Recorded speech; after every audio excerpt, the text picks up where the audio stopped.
પ્રમેય 6.1 ત્રણ રીતમાંથી કોઈ પણ એક રીતે પૂછી શકે છે। એમાં પ્રથમ રકમ છે સમરૂપતાનું મૂળભૂત પ્રમેય લખો। એકદમ પ્રશ્ન પેપરની અંદર ટૂંકમાં એને જો પૂછવું હોય તો આ રીતે પૂછે, સમપ્રમાણતાનું મૂળભૂત પ્રમેય લખો, અથવા ખાલી એટલું જ આપી દે થેલ્સનું પ્રમેય લખો। આ થેલ્સ નામના ગણિતશાસ્ત્રીએ આ પદ્ધતિ દ્વારા એણે જે રીત વિકસાવી એને એ ગણિતશાસ્ત્રીનું નામ હતું થેલ્સ, અને એના નામ ઉપરથી આ પ્રમેયને થેલ્સનું પ્રમેય કહેવામાં આવે છે। અથવા જો લાંબી પદ્ધતિથી પૂછવું હોય તો જો ત્રિકોણની કોઈ એક બાજુને સમાંતર દોરેલી, આ એક ત્રિકોણ છે, જો ત્રિકોણની કોઈ એક બાજુને સમાંતર દોરેલી, આ એક બાજુને સમાંતર દોરેલી રેખા, આપણે રેખાને અત્યારે લેતા નથી, લંબાવતા નથી, માત્ર એમાંથી આટલો ભાગ જ આપણે લઈએ છીએ। રેખા બાકીની બે બાજુઓને, જો કોઈ ત્રિકોણની કોઈ એક બાજુને સમાંતર હોય તેવી રેખા, દોરેલી રેખા બાકીની બે બાજુઓ, એટલે આ બે બાજુ બાકી રહી ગઈ, બાકીની બે બાજુઓને ભિન્ન બિંદુઓ, ભિન્ન બિંદુઓ એટલે ભિન્ન એટલે જુદા જુદા, બિંદુઓ એટલે આ બિંદુઓમાં છેદે છે તો સાબિત કરો કે બે બાજુઓ પર કપાતા રેખાખંડો, એટલે આ બંને બાજુઓના રેખાખંડ છે, આ એબી રેખાખંડ અને આ એસી રેખાખંડ, આ એબી રેખાખંડ અને એસી રેખાખંડ કપાય છે કોના દ્વારા? ડીઈ રેખા દ્વારા કપાય છે। તો સાબિત કરો કે બે બાજુઓ પર કપાતા રેખાખંડો તે બાજુઓના સમપ્રમાણમાં વિભાજન કરે છે, તે બાજુઓનું, આ બાજુઓનું સમપ્રમાણમાં વિભાજન કરે, એટલે શું?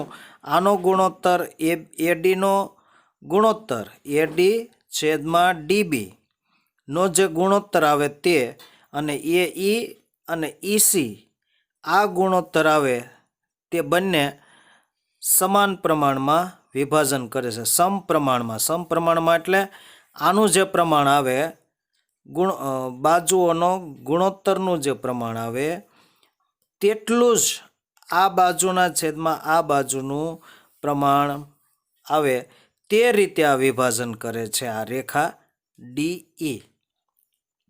હવે આને જો પ્રમેય આનો આ જ હોય, રકમ આની આ જ હોય, પણ તમને સાંકેતિક સ્વરૂપ આપે કે જો ત્રિકોણ એબીસીમાં કોઈ બાજુ બીસી ને સમાંતર દોરેલી રેખા ડીઈ બે બાજુઓને, બાકીની બે બાજુઓને ભિન્ન બિંદુ ડી અને ઈમાં છેદે છે, તો સાબિત કરો કે એડી છેદમાં ડીબી બરાબર એઈ છેદમાં ઈસી। જો આની આ રકમને સાંકેતિક સ્વરૂપમાં પૂછવું હોય તો આ રીતે પૂછે કે અહીંયા જો ત્રિકોણ એબીસીની કોઈ એક બાજુ બીસીને સમાંતર દોરેલી રેખા બાકીની બે બાજુ એટલે કે એબી અને એસીને ભિન્ન બિંદુઓ ડી અને ઈમાં છેદે છે, તો સાબિત કરો કે એડી છેદમાં ડીબી બરાબર એઈ છેદમાં ઈસી। આવી રીતે પૂછી શકે છે। તો હવે પ્રમેય ગમે ત્યારે તમે લખો, પહેલું આપણે આકૃતિ દોરી નાખવાની, આકૃતિ ઉપરથી આપણે સાબિત કરવાનું છે, આપણે ગોખવાનું નથી। ગોખેલી વસ્તુ તમે લાંબો સમય યાદ રાખી ન શકો, પરંતુ તમે જો સમજીને પાકી કરેલી હશે તો તમે એને લાંબો સમય સુધી પ્રમેયને યાદ કરી શકો છો, યાદ રાખી શકો છો। તો પહેલું કામ આપણે આ રકમ ઉપરથી આકૃતિ દોરવાનું જો આ રકમ નહીં આપેલી ને આ તમને પૂછી તો આ આકૃતિ તમને ખ્યાલ હોવો જોઈએ, આ આકૃતિનો ખ્યાલ હોવો જોઈએ. હવે થેલ્સનો પ્રમેય પૂછું તો તમને એ પણ ખબર હોવી જોઈએ કે આપણે સપ્રમાણતાનો પ્રમેય છે આ, અને આ રકમ આપેલી હોય આપણે વ્યાખ્યા રીતે જ છે. તો અહીંયા પક્ષ અને સાધ્ય હવે આની ઉપરથી લખવાનું છે. હવે પક્ષ કેટલો લખવો અને સાધ્ય શું આપ્યું છે, તો જ્યાં સાબિત કરો કે આવે તે પહેલાંનું જેટલું છે ને એ બધું પક્ષમાં લેવાનું. આ સાબિત કરો કે આટલું છે, આની પહેલાંનું આ બધું છે એ પક્ષ, અને અહીંથી જે આની પછીનું છે એ સાધ્ય. સાબિત કરો એવું લખ્યું હોય તેની પહેલાંનું બધું પક્ષ, અને એની પછીનું જે સાબિત કરવા માંગે છે તે સાધ્ય. તો હવે આ આકૃતિ ઉપરથી આપણે પક્ષ લખીશું. આના ઉપરથી આપણે આકૃતિ બનાવી અને આકૃતિ ઉપરથી આપણે પક્ષ લખીશું. તો પહેલું કામ આપણું પક્ષ લખવાનું છે, પક્ષ. હવે અડધો માર્ક પક્ષનો હોય, અડધો માર્ક આકૃતિનો હોય, અડધો માર્ક પક્ષ અને સાધ્યનો અડધો માર્ક આકૃતિનો, અને બાકીના જે 3 ગુણ વધ્યા તે સાબિતીના હોય. આવી રીતે 4 માર્કનો પ્રમેય પૂછાતો હોય છે. હવે પક્ષની અંદર શું લખશું કે ત્રિકોણ ABCની કોઈ એક બાજુ, એમ નહીં, ત્રિકોણ ABCની બાજુ એટલે કઈ આપણે લઈશું BC ને, સમાંતર હોય તેવી રેખા DE એ બાકીની 2 બાજુ કઈ એટલે AB અને AC ને ભિન્ન બિંદુઓ કયા છે D અને E માં છેદે છે. બસ એટલું, છેદે છે ત્યાં સુધી જ આપણે લખવાનું છે. આના ઉપરથી જ તે ત્રિકોણ ABCની કોઈ એક બાજુ, ત્રિકોણ ABCની બાજુ BC ને સમાંતર હોય તેવી રેખા DE એ બાકીની 2 બાજુ, બાકીની એટલે AB અને AC ને અનુક્રમે D અને E માં છેદે છે. તો પક્ષ લખીએ, ત્રિકોણ ABCની બાજુ BC, ત્રિકોણ ABCની બાજુ, કારણ કે આને સમાંતર આપણે પહેલાથી દોરી છે. ત્રિકોણ ABCની બાજુ BC ને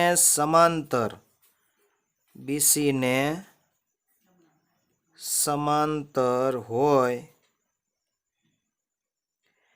તેવી રેખા કઈ દોરી આપણે, DE રેખા આપણે દોરી. ત્રિકોણ ABCની BC ને સમાંતર હોય તેવી રેખા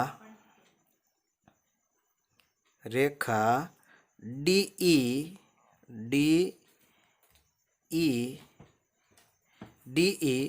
બાકીની 2 બાજુ એટલે આપણી પાસે કઈ રહી હવે તો કે AB અને AC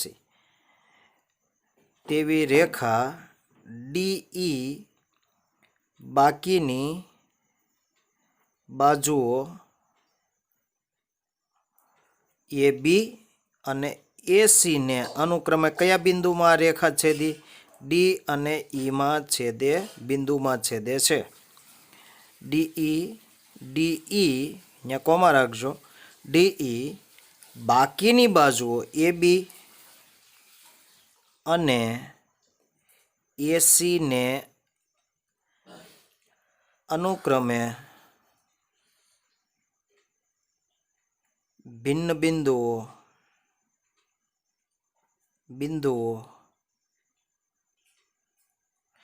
D અને E માં છેદે છે.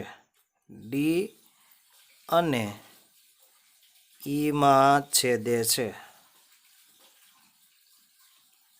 આ આકૃતિ ઉપરથી આપણે પક્ષ લખ્યો, આ રકમ ઉપરથી આકૃતિ દોરી, આકૃતિ ઉપરથી પક્ષ લખ્યો, બરોબર. હવે આપણે શું સાબિત કરવાનું છે? એ સાધ્ય. એટલે હવે આપણે સાધ્ય લખશું. સાધ્ય. સાધ્યમાં શું કીધું છે? જો તે બાજુઓ પર કપાતા રેખાખંડો, આ બાજુના જે રેખાખંડો છે, એ બી રેખાખંડ અને એસી રેખાખંડ, આ રેખાખંડોનો જે ગુણોત્તર છે એ ગુણોત્તર સમાન આવે તે રીતે આ રેખા આ રેખાખંડનું વિભાજન કરે છે. આ ડીઈ રેખા એ બાકીની બે બાજુઓનું એવું વિભાજન કરે છે કે તેમનો ગુણોત્તર છે એ સમપ્રમાણ થાય. આના છેદમાં આનો જે કાંઈ જવાબ આવે તે જ જવાબ એ ઈ અને એ ઈસીનો ગુણોત્તરનો જવાબ થાય. એટલે તે બાજુ પર કપાતા રેખાખંડો તે બાજુઓના સપ્રમાણમાં વિભાજન કરે છે. એટલે આપણે સાબિત એવું કરવાનું કે એ ડી છેદમાં ડી બી, એ ડી આનો ગુણોત્તર, આ જો બીસીને સમાંતર એવી રેખા આપણે દોરીએ કે આ રેખા બાકીની બે બાજુઓને જે બિંદુમાં છેદી, બરાબર, આ એ બી રેખાખંડને ડી બિંદુમાં છેદી અને એસી રેખાખંડને ઈ બિંદુમાં છેદી, તો આ રેખાખંડનો જો ગુણોત્તર લેવામાં આવે એટલે કે એ ડીના છેદમાં ડીબી, ડીબીનો જે ગુણોત્તર લો, બરાબર, માપ અહીંથી આનું માપી લો અને અહીંથી અહીંયાનું માપી લો, બરાબર, અને આના ભાંગ્યા આ કરી નાખો.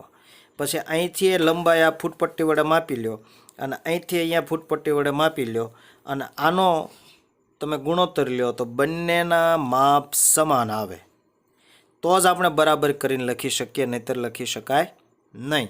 એટલે એ ડી છેદમાં ડીબી, ડીબી બરાબર એ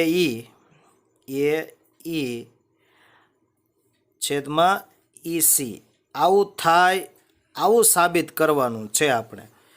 હવે આની સાબિતી કરવા માટે આપણે સિમ્પલ એક દાખલો ગણતા હોઈએ એ રીતે સાબિત કરવાની છે. સિમ્પલ સાબિતી. હવે સાબિતી કરવા માટે આપણે થોડુંક આમાં વધારાનું દોરવું પડશે. આ બાજુનો ગુણોત્તર, આ બંને બાજુનો ગુણોત્તરનો જવાબ અને આનો ગુણોત્તરનો જવાબ બે સમાન થાય એવું સાબિત કરવાનું છે. તો આ સાબિત કરવા માટે આપણી પાસે આની સિવાયનું થોડુંક વધારાનું આપણે દોરવું પડશે. હવે શું દોરવું પડશે? જો અહીંયા અત્યારે આ ત્રિકોણ તો છે, ત્રિકોણ એ ડી ઈ ત્રિકોણ છે. હવે આજે આ બી બિંદુ અને ઈ બિંદુને એક જોડતો રેખાખંડ દોરવાનો છે. અહીંથી એક આ રેખાખંડ દોરવાનો, એટલે અહીંયા એક ત્રિકોણ થઈ ગયો, બરાબર. બી ડી ઈ એક ત્રિકોણ થઈ ગયો અને અહીંથી ડી અને સી બિંદુને જોડો એટલે બે સમાંતર રેખાઓ વચ્ચેના ખૂણાઓ થઈ ગયા. આ બે સમાંતર રેખાઓ છે અને આ બે સમાંતર રેખાઓ વચ્ચેનો ખૂણો એક આ ત્રિકોણ આ થઈ ગયો અને એક ત્રિકોણ આ થઈ ગયો. આનો આપણે ઉપયોગ કરવાનો છે. હવે શું કરવાનું? આ બિંદુમાંથી, બિંદુ ડીમાંથી આ રેખાખંડને આ રેખાખંડનો લંબ દોરવાનો છે. જેને લંબ એટલે વેધ દોરવાનો છે. વેધ ડી બિંદુમાંથી એસી રેખા ઉપરનો, રેખાખંડ પરનો વેધ દોરવાનો અને વેધ એ 90 અંશના ખૂણે હોય. વેધ શું હોય? 90 અંશના ખૂણે હોય એને વેધ કહેવાય. દાખલા તરીકે અહીંયા છે આ ત્રિકોણ એ બી સી છે. આ એ બી સી, આ એબીસીનો વેધ જે છે તમે આમ દોરો સીધો જ આ એમ, તો આ એમ છે એને વેધ કહેવાય. વેધ શિરોબિંદુમાંથી દોરેલો રેખાખંડ કે જે સામેની બાજુને 90 અંશના ખૂણે છેદે તેને વેધ કહેવાય. એને વેધ કહેવાય. અને અહીંયા આપણે બે વેધ દોરવાના છે. એક ડી બિંદુમાંથી એસી ઉપરનો વેધ જે લંબ હોય છે, કાટખૂણે હોય એ રીતે આપણે દોરવાનો. કાટખૂણો અહીંયા આવે એ રીતે અહીંયા. અને બિંદુ ઈમાંથી એ બી રેખાખંડ પરનો વેધ દોરવાનો છે. 90 અંશનો ખૂણો થાય આની સાથે, એ રીતે અહીંયા આ દોરવાનો, આ રીતે આમ. બરાબર. હવે આપણે ઉપયોગમાં પહેલાં આનો કરવાનો, પછી આનો કરશું. આપણે 3 પરિણામ લેવાના છે અને ત્રણેય પરિણામ ઉપરથી આપણે સાબિત કરવાનું છે. તો હવે સાબિતી કરવા માટે આપણે આમાં શું દોર્યું એ તમે કહો. હાલો, તો પહેલાં આપણે શું દોર્યું? રેખાખંડ BE દોર્યો અને પછી રેખાખંડ DC દોર્યો. આ બે વસ્તુ પહેલાં આપણે દોરી. આની વિગતો લખવાની. પછી આપણે શું દોર્યું? તો કે અહીંથી આપણે વેધ DM દોર્યો વેધ, અને અહીંથી EN વેધ દોર્યો. આ DM વેધ કયા રેખાખંડ ઉપર દોર્યો? AC રેખાખંડ ઉપર. એટલે DM લંબ AC થયો અને EN લંબ AB થયો. આ લંબ એટલે આ 90 અંશના ખૂણે હોય આ બંને આમ. તો આના ઉપરથી હવે પહેલું આપણે શરૂઆત કરીએ કે BE અને D અથવા તો CD દોરો. પહેલું કામ આપણે આ કર્યું. તો સાબિતીમાં BE આપણે હવે નવી સિસ્ટમ પ્રમાણે માથે રેખાખંડ લખવાનું નથી હોતું, ખાલી એમનામ જ તેમ BE અને CD દોરો. તથા આપણે બીજું શું કર્યું? બીજું આપણે એ કર્યું કે D બિંદુ DM લંબ AC કર્યો. AC થાય એવો વેધ આપણે દોર્યો અને EN લંબ BC થાય તેવો આપણે વેધ દોર્યો. બરાબર, વેધ. તો હવે આપણે એના વિશે લખીએ. તથા DM લંબ AC. આ DM કોને લંબ છે? AC ને લંબ છે, એટલે AC. અને EN કોને લંબ છે? AB બાજુને, એટલે AB રેખાખંડને. EN લંબ AB થાય તેવા વેધ કયા દોર્યા આપણે? DM અને EN દોરો. DM અને EN દોરો. આપણે દોર્યા. દોરો એટલે દોર્યા. દોરો. આટલું થઈ ગયું. હવે આ ત્રિકોણ છે. આ ત્રિકોણની અંદર આપણે આનું ક્ષેત્રફળ શોધવું છે. આ ત્રિકોણનું ADE ત્રિકોણનું ક્ષેત્રફળ શોધવું. દાખલા તરીકે અત્યારે અમે આ ત્રિકોણ દોર્યો છે. આ તમને વ્યવસ્થિત સમજાય એ માટે. હવે મારે આ ત્રિકોણનું ક્ષેત્રફળ શોધવું હોય તો આપણે પહેલાંથી સૂત્ર જાણીએ જ છીએ, 1/2 પાયો ગુણ્યા વેધ. આ પાયો અને આ વેધ, આનું માપ તમારી પાસે હોય અને આ પાયાનું માપ તમારી પાસે હોય એટલે આ ત્રિકોણનું ક્ષેત્રફળ તમને મળે. તો એનું સૂત્ર આપણે જાણીએ છીએ કે ત્રિકોણનું ક્ષેત્રફળ બરાબર 1/2 પાયો ગુણ્યા વેધ. હવે મારે આપણે શોધવાનું છે આનું ક્ષેત્રફળ. પહેલાં ADEનું ક્ષેત્રફળ શોધવાનું. તો આમાં જો 2 વેધ છે, એમાંથી એક વેધનો અત્યારે હવે પહેલાં આપણે કોને લેવો? આ ગુણોત્તરને લેવાનો. જુઓ, પહેલો આને પકડવાનો. આપણે કયા ત્રિકોણનો પહેલાં વારો પાડવાનો અને એમાંય કયું નામ પહેલાં લેવાનું, તો એ નક્કી કરવા માટે તમારે અહીંયા કોણ છે? તો કે AD. તો AD વાળો ત્રિકોણનો શરૂઆત કરવાની. અહીંથી AD વાળો. AD અને એના છેદમાં BD છે, એટલે આ BD. એટલે આ બાજુ આ પાયો છે અને એની ઉપરનો વેધ એટલે આ થાય. તો આનો ઉપયોગ કરીને આ ત્રિકોણનું ક્ષેત્રફળ સૂત્ર મૂકવાનું, બરાબર. આનો આધારે એડી એટલે એડી આવતું હોય એવું અને બીડી તો બીડી આવતું હોય એવા બે ત્રિકોણો પકડવાના અને એમાં આ ત્રિકોણનો ઉપયોગ કરવાનો અને આ ત્રિકોણ છે એનો વેધ એક EN છે એટલે પહેલાં આનો ઉપયોગ થાય એ રીતે આપણે લેવાનું. તો ABC ADE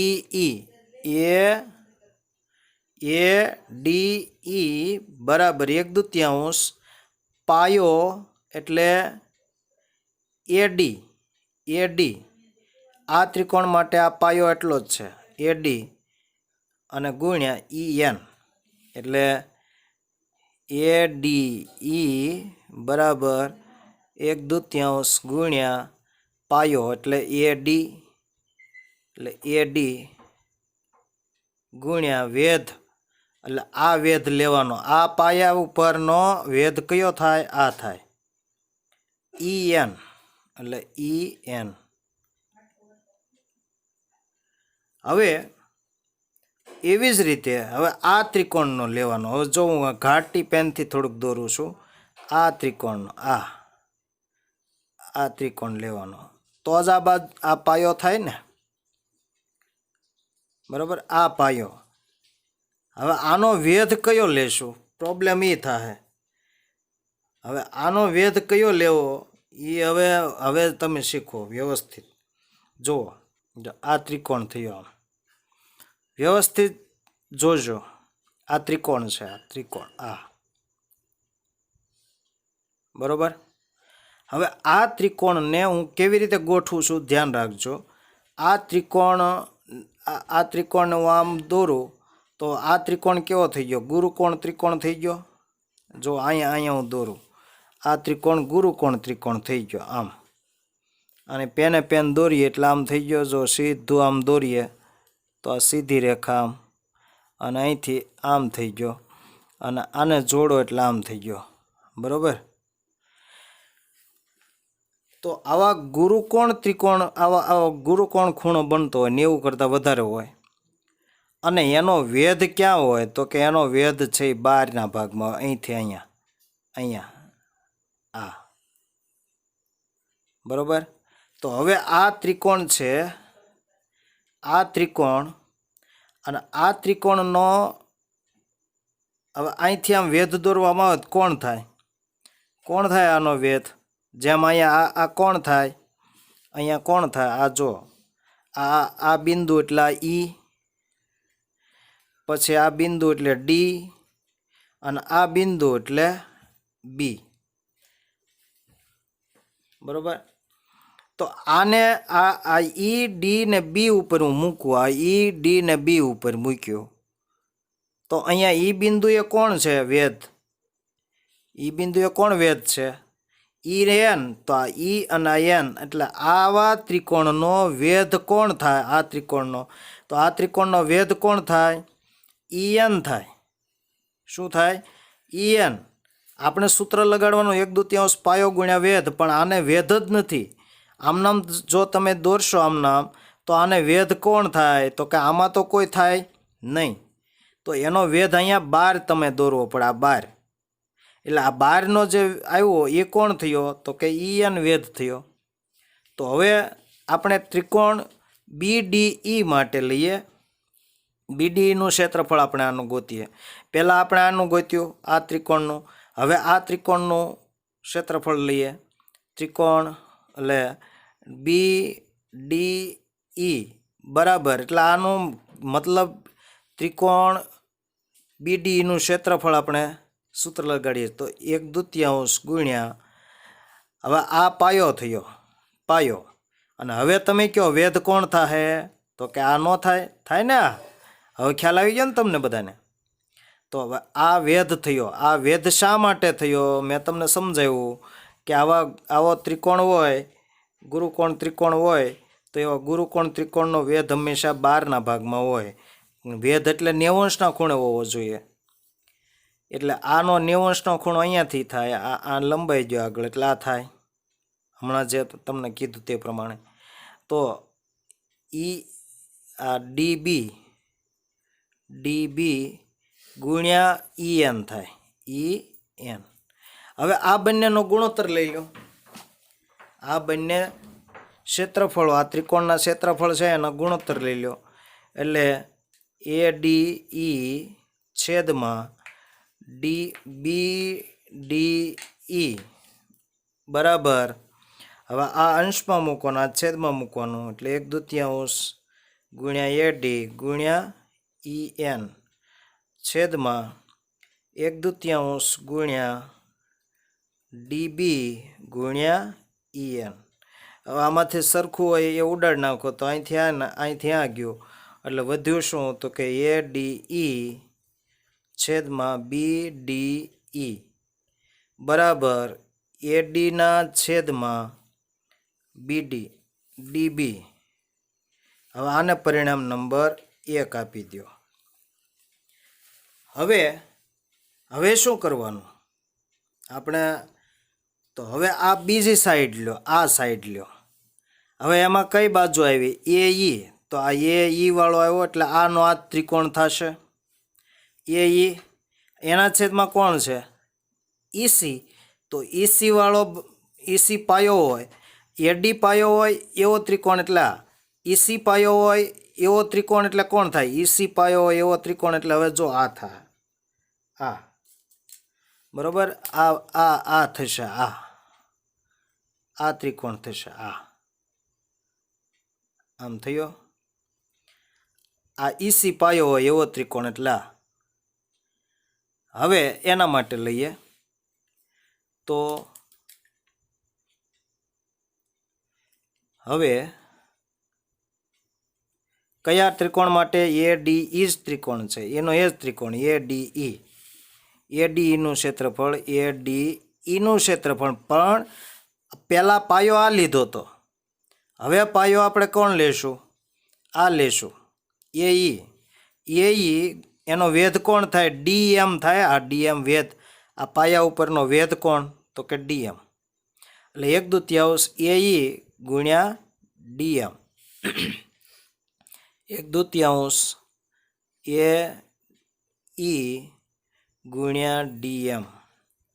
હવે ત્રિકોણ AEC માટે, આ AEC એમાં આ છે એ પાયો થઈ ગયો. હવે વેધ કોણ થાય? હવે જો આ ત્રિકોણ ઉપર આપણે આ મૂકું છું અત્યારે, આના માપ બરોબર. હવે આ ત્રિકોણને આપણે કેવી રીતે જુઓ? આ D બિંદુ, આ E. હવે હું અહીં લખી લઉં, આ D, પછી આ E અને આ C બિંદુ, C ખૂણો. હવે આ જે ત્રિકોણ છે, આ ત્રિકોણની આકૃતિ આપણે અહીંયા વ્યવસ્થિત દોરીએ એટલે આમ થાય. આમ થયો. આને સમાંતર સીધો પાયો રાખીએ તો આમ થયો. આ ત્રિકોણ કેવી રીતે થાય તેમ જોજો. આમ થયો.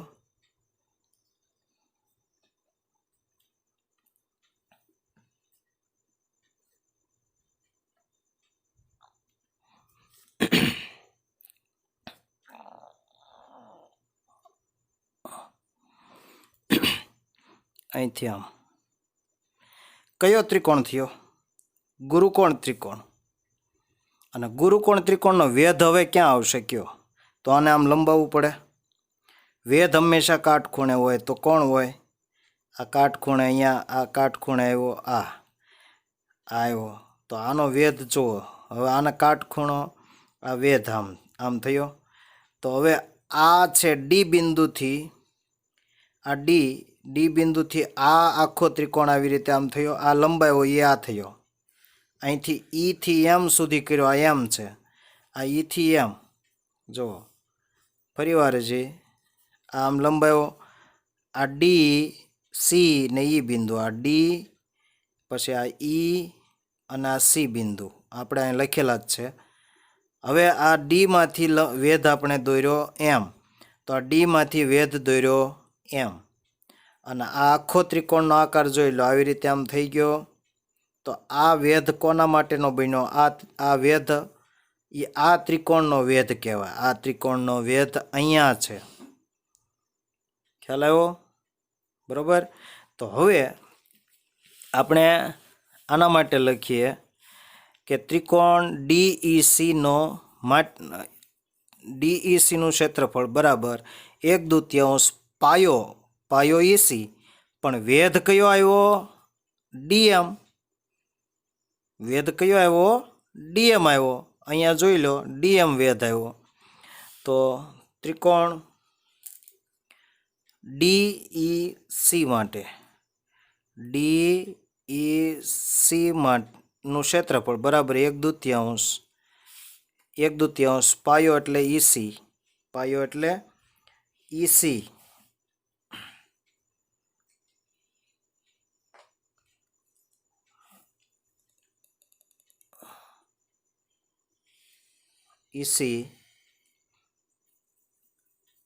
EC ગુણ્યા વેધ. આ ગુરુકોણ ત્રિકોણ છે અને ગુરુકોણ ત્રિકોણનો વેધ 12 હોય. બરોબર છે.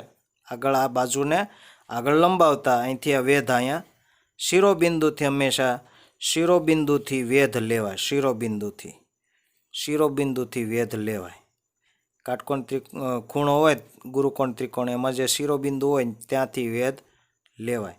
તો આ ત્રિકોણનું શિરોબિંદુ આ છે ને ત્યાંથી વેધ આ છે, એટલે DM. હવે આના છેદમાં એટલે ADE છેદમાં DEC બરાબર 1/2 AE ગુણ્યા DM એના છેદમાં 1/2 EC ગુણ્યા DM. હવે આ DM ગયા, 1/2 ગયું, તો વધ્યું ADEનું ક્ષેત્રફળ છેદમાં DEC બરાબર AE અને EC. હવે આને નંબર 2 આપી દો.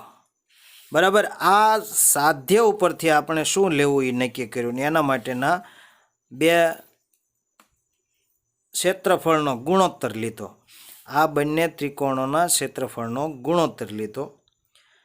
હવે એક નિયમ તમે કદાચ જાણતા હો કે ન જાણતા હો, સહેજ તમને એક વાત કરી દઉં કે કોઈ પણ સમાંતર રેખાઓ હોય અને એમની વચ્ચે દોરવામાં આવેલા ત્રિકોણો છે. સમાંતર રેખાઓ વચ્ચે દોરવામાં આવેલા ત્રિકોણોના ક્ષેત્રફળ, દાખલા તરીકે આ રીતે તમે જુઓ તો આ 2 સમાંતર રેખાઓ છે. બરોબર. હવે આ 2 સમાંતર રેખાઓમાં આ પાયો આપણે લઈ લઈએ. આની ઉપરથી આના શિરોબિંદુઓ હોય એવો, અહીંથી માનો કે હું એક ત્રિકોણ આમ દોરું અને આને આમ જોડી દો તો આ એક થઈ ગયો. પાયો આનો આ જ છે.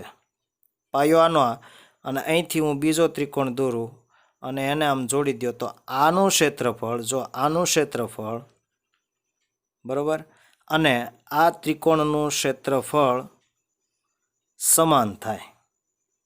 હવે આવા તમે આ પાયો છે અને આ પાયા ઉપર તમે 5 આવા ત્રિકોણો દોરો તો બધાના ક્ષેત્રફળ સમાન થાય.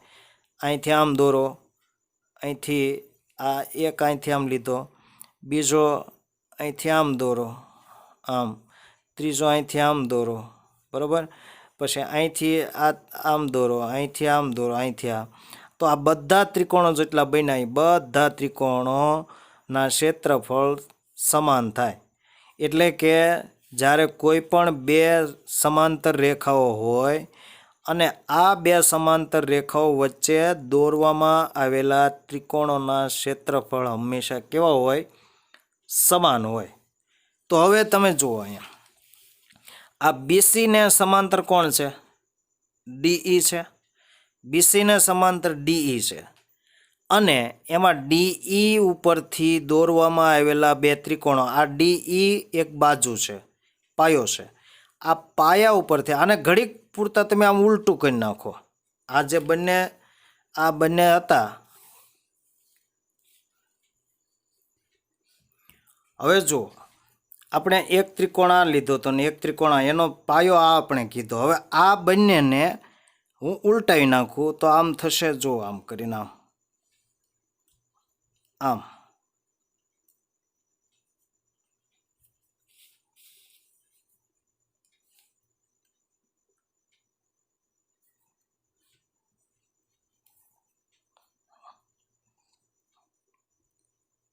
આવી રીતના થયા બે ત્રિકોણો. અને અહીંયા આ જે બીસી બાજુ છે એ અહીંયા આવી ગઈ.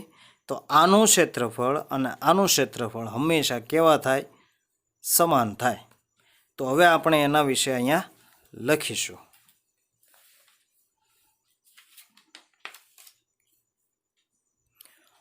હવે આગળ શું લખવું? આ જસ્ટ મેં પેજ ફેરવું છે એટલે ફરીવાર મારે પાનું ઉલટાવું ન પડે તે માટે દોરેલી છે. તો હવે આગળનો મુદ્દો કે ત્રિકોણ BDE એટલે આ ત્રિકોણ અને DEC આ બંને આ એક જ DE રેખાખંડ પર આવેલા છે. એટલે ત્રિકોણ BDE અને ત્રિકોણ DEC એક જ પાયો કયો? જો આ ઘાટી લીટી DE, એક જ પાયા DE પર અને આની ઉપર આવેલા છે. અને આ બે સમાંતર રેખાઓની વચ્ચે કયા રેખાખંડ? તો કે DE અને BC આ બંનેની વચ્ચે આવેલા છે. અને બે સમાંતર બાજુઓની વચ્ચે આવેલા છે. અને બે સમાંતર બાજુઓ કઈ? તો કે DE અને BC ની વચ્ચે આવેલા છે. તો હવે કયો કે આના ક્ષેત્રફળ કેવા થાય બંનેના? આનું ક્ષેત્રફળ આ ત્રિકોણનું અને આ ત્રિકોણના ક્ષેત્રફળ બંનેના સમાન થાય. તો તેથી BDE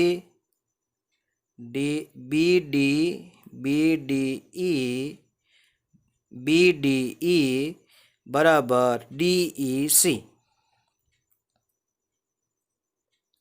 થાય. આ નંબર 3. હવે આની કિંમત આ BDEની જગ્યાએ તમે DEC મૂકી દો. અહીંયા તમે આ મૂકી દો, આની જગ્યાએ આ મૂકી દો. તો આનું નામ જે છે ને એ આ આવી જશે. તો આની જગ્યાએ આ કિંમત છે અને અહીંયા મૂકી દો એટલે આના બરાબર આ થઈ જાય. સાબિત થઈ ગયું કે આપણે એવું સાબિત કર્યું કે આ જે BDE છે, આ BDE અને DEC આ બંને એક છે. DEC તો અહીંયા DEC મૂકી દો એટલે આ જો ADE એના છેદમાં DEC, તો અહીં ADE એના છેદમાં DEC બરાબર. આ ગુણોત્તર સમાન થઈ ગયા તો આના બરાબર આ લખી શકાય? તો લખી શકાય. પણ આપણે આવું કાંઈ આપણી ટેક્સ્ટ બુકમાં નથી કીધું, ખાલી સીધું જ તમારે અહીંયા લખી નાખવાનું છે. હવે પરિણામ 1, 2 અને 3 પરથી પરિણામ 1, 2 અને 3 પરથી બરાબર સાબિત થાય છે કે AD છેદમાં DB બરાબર AE છેદમાં EC બરાબર. આ બે ગુણોત્તર સમાન માપના થાય છે.